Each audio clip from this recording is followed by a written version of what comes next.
आप सोचिए कि ये बचकानापन नहीं है, ये शातिरानापन है। मोदी जी आप चुप्पी डिप्लोमेसी में और ढुलमुल डिप्लोमेसी में और बिना पेंदी का लोटा बना करके देश को क्या कर दिया। से कहावत होती है बेगानी शादी में अब्दुल्ला दीवाना, मगर यहां कहना चाहूंगा बेगानी जंग में गैर मुल्ला दीवाना। एपेस्टीन फाइल वालों ने हमला किया, क्या आप उस पर, अरे वही है एपेस्टीन फाइल वाला आपका वो नेतान्याहू एक गब्बर है और एक दूसरा जो है सांबा है। किसको गाली किसको देनी है? गाली देने की जरूरत नहीं है। किससे लड़ना है जाकर? तो चुप्पी है उनके युद्ध में किससे लड़ना है जाकर इंडिया को? चुप्पी है। हिंदू मुसलमान में सर काटने वाला कौन है? तो ये सर काटने वाले जब लोग निकलते हैं तो जो तटस्थ हैं समय लिखेगा उनका भी अपना। सुधांशु जी हर विषय को हिंदू मुसलमान पर ले जाना चाहते। जैसा कि हम सब जानते हैं कि अभी ईरान, अमेरिका और इजराइल के बीच में एक बहुत जबरदस्त युद्ध चल रही है और कोई भी पीछे हटने का नाम भी नहीं ले रहा है। जहां कुछ पक्ष ईरान के साइड है तो वहीं कुछ पक्ष अमेरिका और इजराइल के साइड भी है। आज की इस वीडियो में हम देखेंगे कि जब डिबेट के दौरान बीजेपी के प्रवक्ता सुधांशु त्रिवेदी सरकार का बचाव करते हुए गोदी मीडिया एंकर अंजना ओम कश्यप के साथ मिलकर जब विपक्षी पार्टी को घेरने की कोशिश कर रहे थे और इस युद्ध का सारा ठीकरा विपक्षी पार्टी पर जब फोड़ने की कोशिश कर रहे थे, तो फिर कैसे कांग्रेस के प्रवक्ता अजय उपाध्याय और साथ ही समाजवादी पार्टी के प्रवक्ता राजकुमार भाटी दोनों ने मिलकर सुधांशु त्रिवेदी और अंजना ओम कश्यप की कलाई खोल दी। और डिबेट में मौजूद वहां पर युवाओं ने जब सुधांशु त्रिवेदी से तीखे सवाल किए तो कैसे हर बार की तरह इस बार भी सुधांशु त्रिवेदी ने हिंदू मुस्लिम का एंगल ला दिया और लास्ट में तो एप्स्टीन फाइल के बारे में ऐसा कुछ बोला जिसके सुनकर आपको भी यकीन नहीं होगा। तो इस मजेदार वीडियो में अंत तक बने रहिए और चैनल को प्लीज सब्सक्राइब कीजिए।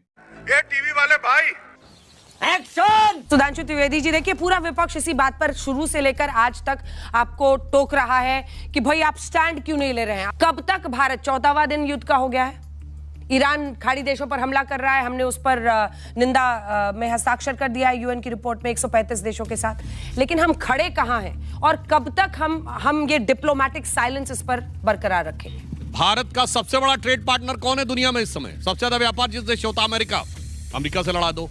अब इजराइल और गाजा में लड़ाई हो रही है। भारत में डिफेंस, साइबर सिक्योरिटी, इंटेलिजेंस में, उन इंस्ट्रूमेंट्स में भारत का सबसे बड़ा मददगार देश कौन? इजराइल। इजराइल से लड़वा दो। यानी इनका उद्देश्य यह है कि जहां जहां से भारत की स्ट्रेंथ होती हो उन सारी जगहों से भारत की लड़ाई करवा दी जाए। आप सोचिए कि यह बचकानापन नहीं है, यह शातिरानापन है। इसको समझने की आवश्यकता है। भारत पूरी तरीके से अपने हित को ध्यान में रखकर विश्व में एक संतुलन बनाते हुए आगे चल रहा है। इनकी जो थी वो पॉलिसी क्या थी? गुट निरपेक्ष, नॉन अलाइन, किसी के साथ मत रहो। हमारी पॉलिसी नॉन अलाइन नहीं है, हमारी पॉलिसी ऑल अलाइन, यानी सब हमारे साथ आकर रहे थे। इसलिए प्रधानमंत्री मोदी जी के नेतृत्व में हम बहुत गंभीरता के साथ, सजगता के साथ, सतर्कता के साथ चल रहे हैं, क्योंकि विरोधी परिस्थितियों में काम करने की जो क्षमता और दक्षता मोदी जी के पास है। तो मैं सिर्फ इसमें एक लाइन कहूंगा कि वो पथ क्या, पथिक कुशलता क्या, जो पथ में बिखरे शूल न हो, और नाविक की धैर्य परीक्षा क्या, जो धाराएं प्रतिकूल न हो। भाई जवाब दीजिए आप। रुक, तेरे को बता दे तेरी माँ। पहला प्रश्न उन्होंने कहा कि अमेरिका से हम लड़ाई लगवाना चाहते हैं। अरे भाई पूरा देश और पूरा विश्व जान रहा है अमेरिका से आप लड़ने की स्थिति में कहां हैं। आप तो सरेंडर हैं। यदि आपको लड़ने की ही स्थिति होती तो ट्रेड डील में आप क्लियर होते।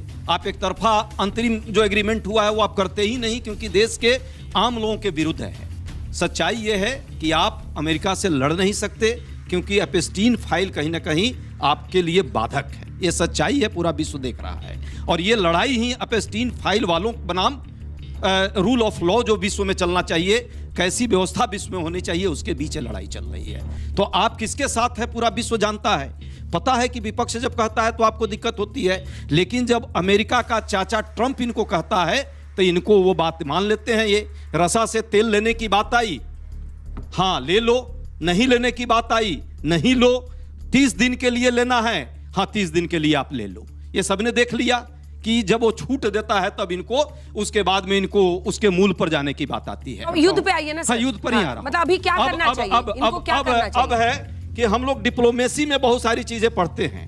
बायलैटरल डिप्लोमेसी, मल्टीलैटरल डिप्लोमेसी, गुप्त डिप्लोमेसी, खुला डिप्लोमेसी, सांस्कृतिक डिप्लोमेसी, आर्थिक डिप्लोमेसी, सैन्य डिप्लोमेसी। प्रधानमंत्री जी ने एक नई ज्ञान दिया है विश्व को एक नया डिप्लोमेसी उन्होंने लाया है। जानते हैं क्या है वो सस्टांग डिप्लोमेसी है, दंडवत डिप्लोमेसी है। दंडवत हो जा रहे हैं। मोदी जी आप चुप्पी डिप्लोमेसी में और ढुलमुल डिप्लोमेसी में और बिना पेंदी का लोटा बना करके देश को क्या कर दिया। हम रशिया से तेल खरीद रहे हैं, लगातार खरीद रहे हैं। पिछले महीने भी 1 मिलियन 1.2 लाख मतलब 1.2 मिलियन बैरल खरीदा है। तो ऐसा नहीं कि हमने रोका है। तो इसे कहावत होती है, बेगानी शादी में अब्दुल्ला दीवाना। यहां शादी वर्ड कहना ठीक नहीं है, मगर यहां कहना चाहूंगा बेगानी जंग में गैर मुल्ला दीवाना। हंसते तो गया बेटे। ब्रिक जो है हमारा मेंबर और ब्रिक का हम अध्यक्ष हैं। भारत ब्रिक्स का अध्यक्ष है और ईरान जो है वो मेंबर है।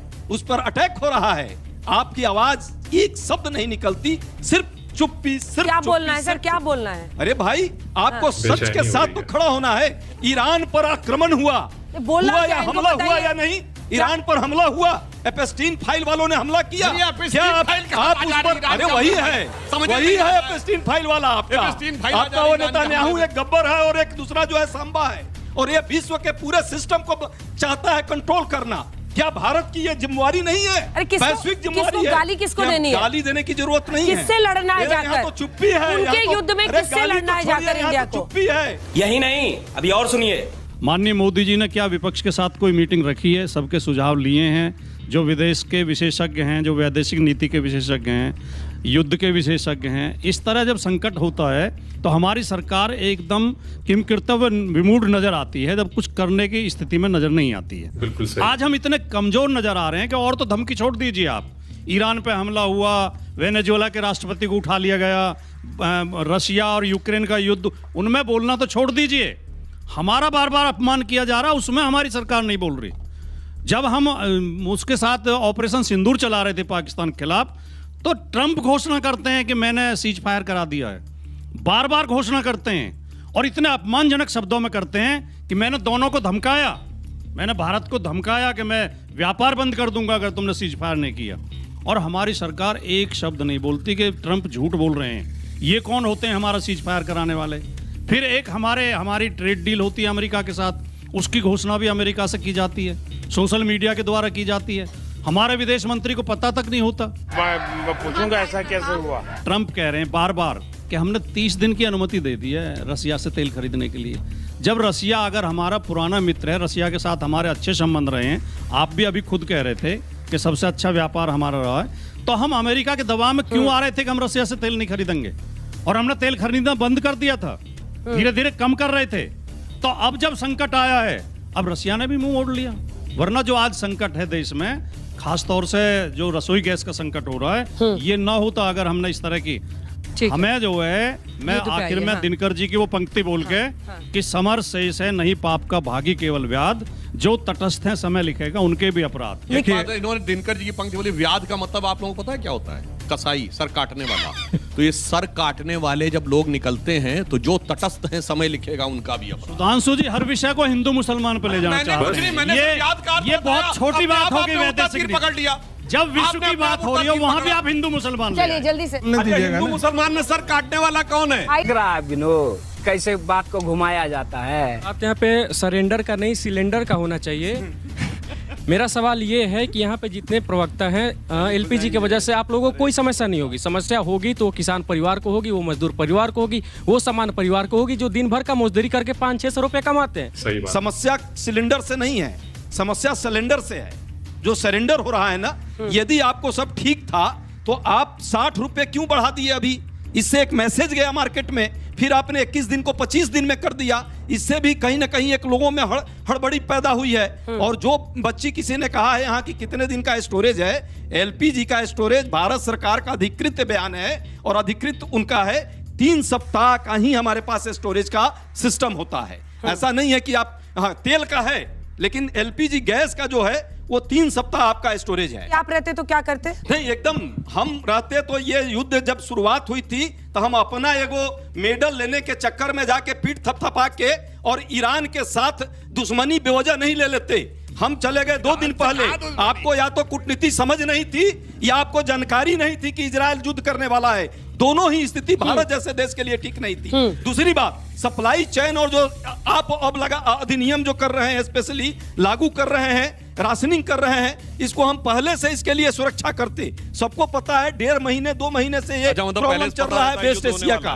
वेस्ट एशिया का अभी का प्रॉब्लम नहीं है, लगातार चल रहा है। हम संबंधों को इस स्तर पर रखते कि हमें प्रॉब्लम कम से फेस करना पड़ता और जनता के मुद्दों के साथ हम खड़ा होते। और अभी तो रुको, एप्स्टीन फाइल में आप कह रहे हैं मोदी जी का नाम आया है, इसमें तो ट्रम्प का भी नाम आया था और बहुत बार आया है, बट वो बेशर्मों की तरह लड़े जा रहे युद्ध, तब उनको उसमें कोई क्यों नहीं खींच रहा? बेटा एप्स्टीन फाइल में राहुल गांधी जी का भी नाम है, सोनिया गांधी जी का भी नाम है, महात्मा गांधी जी का भी नाम है, पोप जॉन पॉल II का भी नाम है। मेरा सवाल क्या बोला? महात्मा गांधी जी का भी नाम है। तो देखा आपने कैसे जब बीजेपी के प्रवक्ता सुधांशु त्रिवेदी को सवालों का जवाब नहीं मिल रहा था तो किस तरह से वो डिबेट को हिंदू मुस्लिम वाले एंगल पर ले जाने की कोशिश कर रहे थे। और हद तो तब हो गई जब उस लड़की ने एप्स्टीन फाइल के बारे में सवाल किया तो फिर सुधांशु त्रिवेदी अपने विश्व गुरु को बचाने के चक्कर में महात्मा गांधी का नाम एप्स्टीन फाइल्स में डाल रहे थे, जबकि महात्मा गांधी का देहांत सन 1948 में हो चुका था और जेफरी एप्स्टीन 1953 में पैदा हुआ था। तो आपकी इस डिबेट को लेकर क्या राय है, हमें कमेंट करके जरूर बताएं। मिलते हैं फिर अगले वीडियो में।